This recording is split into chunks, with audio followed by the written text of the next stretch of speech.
लखनऊ में सपा से निष्कासित पूजा पाल भारत समाचार पे उन्होंने एक्सक्लूसिव बातचीत की। पूजा पाल ने इस बातचीत में कहा कि आप किसी महिला को निष्कासित भी करते हैं तो उसमें भी महिला को सम्मान देना चाहिए। राकेश प्रताप जी का मैं सम्मान करती हूँ। राज्यसभा वोटिंग के बाद से मेरे खिलाफ बयानबाजी हुई है। मेरी शादी साल 2018 में हुई, दूसरी शादी चुनावी फायदे के लिए कराई गई। उत्तर प्रदेश की राजनीति में भूचाल, भारत समाचार पर राजा भैया ने सनसनीखेज राजनीतिक खुलासे किए। राजा भैया ने अपनी बातचीत में कहा कि राजनाथ सिंह के कहने पर मैंने बसपा तोड़ी थी। व्यक्तिगत संबंधों के निर्वहन के लिए कुछ भी कर सकता हूं, व्यक्तिगत संबंधों के लिए किसी भी तरह किसी भी स्तर पर जा सकता हूं। बीएसपी तोड़ने का दायित्व राजनाथ ने दिया था। अखिलेश यादव ने अपने पोस्ट में कहा कि चुनाव आयोग को सुधार ही नहीं, आमूल चूल परिवर्तन की अपरिहार्यता है। आज लोकतंत्र को बचाने के लिए दायित्व उनके कंधों पर है। माना उनके ऊपर कई प्रकार के अवांछित दबाव हैं, लेकिन वो ये ना समझे कि वो अकेले हैं। जब चुनाव आयोग सही रास्ते पर निकलेगा तो करोड़ों भारतवासियों के साथ उसका रक्षा कवच बनेगा। चुनाव आयोग एक ही सही और साहसिक कदम देश का भविष्य कल्याण सुनिश्चित कर सकता है। उत्तर प्रदेश कौशल विकास मिशन के तहत रोजगार अभियान 6 से 13 अगस्त तक दिव्यांग रोजगार अभियान की शुरुआत की गई थी और सभी जिलों में दिव्यांगजनों के सशक्तिकरण के लिए अभियान हुआ था। डॉक्टर शकुंतला मिश्र यूनिवर्सिटी में दिव्यांगजन रोजगार अभियान, विश्वविद्यालय के आर्टिफिशियल लिप्स सेंटर में अभियान संचालित हुआ। सर्वाधिक वेतन पैकेज पर समायोजित हुए शीर्ष 5 दिव्यांगजन सभी सेवा योजितों को IAS पुलकित खरे ने सम्मानित किया। दिल्ली में प्रधानमंत्री नरेंद्र मोदी का बयान। पीएम मोदी ने अपने बयान में कहा कि विकसित भारत को बनाने में हम लगे हैं। पूरी दुनिया की नजर राजधानी दिल्ली पर है। दिल्ली को विकास का बेस्ट मॉडल बनाना है। पिछली सरकारों ने दिल्ली को बर्बाद किया। यमुना को भी तेजी से साफ किया जा रहा है। जनता ही हमारी हाईकमान है। यूपीए सरकार में सिर्फ फाइल ही बनती थी, हमारी सरकार आई है, तब से काम शुरू हुआ है। बिहार में नेता विपक्ष राहुल गांधी का संबोधन। अपने संबोधन में राहुल गांधी ने कहा कि बीजेपी आरएसएस संविधान मिटाना चाहते हैं। ये संविधान की बचाने की लड़ाई है। इसी ने बीजेपी से एफिडेविट नहीं मांगा। बिहार की जनता वोटों की चोरी नहीं करने देगी। हम पूरे देश में वोट चोरी पकड़ने का काम करेंगे। लखनऊ में केजीएमयू में न्यूरो सर्जरी विभाग की टीम का कमाल। मासूम कार्तिक के सिर में लोहे की छड़ घुस गई थी। मासूम के सिर में लोहे की छड़ आर पार घुस गई थी। हालात नाजुक थे। परिवार ने सारी उम्मीद छोड़ दी थी। टीम ने घंटों तक ऑपरेशन कर बच्चे की जिंदगी बचाई है। ऑपरेशन व्यवस्था का जिम्मा डॉक्टर के सिंह ने उठाया। ऑपरेशन टीम ने डॉक्टर अंकुर बाजाज, डॉक्टर सौरभ रैना, डॉक्टर जैसन गोलमी और डॉक्टर अकिन बसु शामिल रहे। टीम ने अपनी काबिलियत हिम्मत से कमाल कर दिखाया। गोरखपुर में मुख्यमंत्री योगी आदित्यनाथ का बयान। सीएम योगी ने अपने बयान में कहा, गोरखपुर में एम्स का निर्माण हुआ है। पूर्वांचल में स्वास्थ्य सेवाओं में सुधार। पहले स्वास्थ्य विभाग की हालत खराब थी, आज गरीबों को मुफ्त इलाज मिल रहा है। कई जिलों में मेडिकल कॉलेज का निर्माण हुआ है। पहले चेहरा दिखाकर सुविधा दी जाती थी, अब बिना भेदभाव के सभी सुविधाएं दे रहे हैं।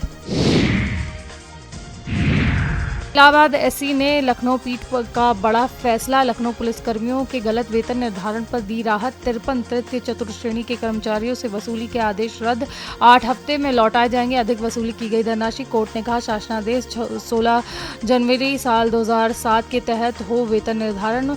मंदन जी शुक्ल समेत 53 याचिकाकर्ताओं ने दाखिल की थी याचिका। देहरादून में धामी कैबिनेट का बड़ा फैसला। उत्तराखंड मदरसा शिक्षा बोर्ड होगा खत्म। 1 जुलाई 2026 से मदरसा बोर्ड होगा खत्म। बोर्ड के तहत 452 मदरसे रजिस्टर हैं। धामी कैबिनेट की बैठक में कई प्रस्तावों को मंजूरी मिली है। शिक्षा विभाग के एक प्रस्ताव पर कैबिनेट की मंजूरी। अल्पसंख्यक कल्याण बोर्ड की नियमावली में संशोधन। मुस्लिम सहित अब सिख, ईसाई, जैन, पारसी भी जुड़ेंगे। सभी को अल्पसंख्यक कल्याण बोर्ड में जोड़ा जाएगा। यूसीसी रजिस्ट्रेशन की अवधि बढ़ाने को लेकर के भी फैसला।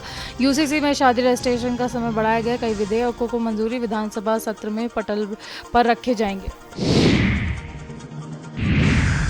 बिहार में मतदान अधिकार यात्रा पर राजद प्रमुख लालू प्रसाद यादव ने कहा कि चोरों को हटाएं, भाजपा को भगाएं और हमें जिताएं। किसी भी कीमत पर भाजपा को सत्ता में आने मत दीजिए। राहुल गांधी, तेजस्वी यादव, मल्लिकार्जुन खड़गे और आप सभी एक हो जाएं, इन्हें उखाड़ फेंक दें, लोकतंत्र बचाएं।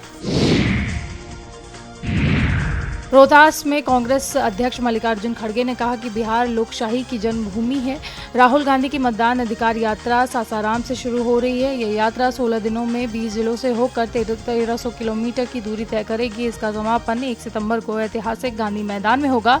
तेजस्वी यादव तमाम नेता इसमें हिस्सा लेंगे। आप अपने हित में, देश हित में, संविधान बचाने के लिए की जा रही इस यात्रा का समर्थन करें।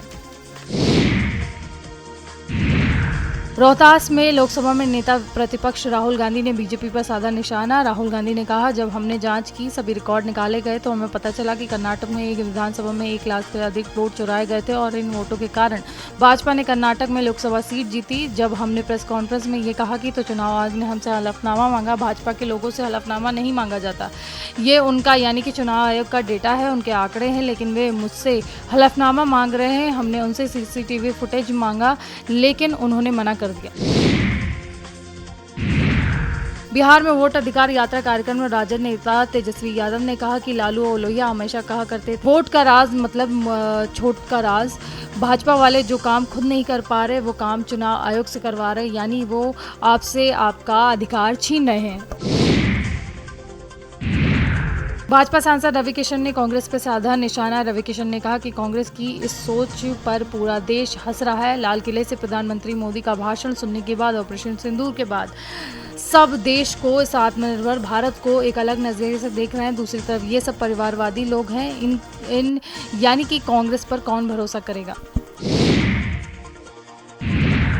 लखनऊ में भाजपा सांसद दिनेश शर्मा ने कांग्रेस की मतदान अधिकार यात्रा पर तंज कसते हुए कहा, उन्हें क्षमा यात्रा इसलिए निकालनी पड़ी क्योंकि वे 5 साल से बिहार नहीं आए। सारा काम एनडीए सरकार करती रही। विदेशी अखबारों में बनाए नैरेटिव के बाद कुछ कांग्रेस के और विपक्षी दल माहौल बनाते हैं। मुझे लगता है कि ये बेबुनियादी प्रोपेगेंडा है। राहुल गांधी की कोई भी यात्रा सफल नहीं होने वाली क्योंकि वे कभी जनता के बीच गए ही नहीं।